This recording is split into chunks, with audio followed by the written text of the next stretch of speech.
It's derby day in the Premier League, Manchester City versus United, the first Manchester derby of the season. There is no Rodri, there is no Diaz for City. Ronaldo's on the bench, Casemiro's on the bench for Man United. Don't care about the injury issues at City in terms of Rodri. No excuses, City have a team that is good enough to win, so I don't want to hear that as an excuse. Score predictions, I think it's going to be quite a cagey affair. I can see United winning this 1-0 in fairness, but I'm going to go for a 2-1 City win. With that. Lots of empty seats. That's a joke, by the way.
Manchester City have just destroyed and battered Manchester United in the Manchester derby. Do not let the 6-3 scoreline fool you. Probably a more accurate scoreline would have been something like 8-2, something like that. City really maybe should have scored 8, 9, and 10. The last 2 goals for United especially were just consolation goals. City switched off at the back.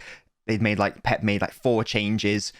Ake was at left back with a left back in defensive midfield. Not excusing it, but do not let that only a difference of 3 goals confuse you. It was, the difference in performance was staggering. United was so poor. As good as Manchester City were, and they were excellent, United was so poor. I thought their lineup was wrong. I don't really know why they thought they could come to the Etihad and play Eriksen and McTominay in a double pivot sort of thing. That was never going to work. United were never going to be able to dominate the midfield.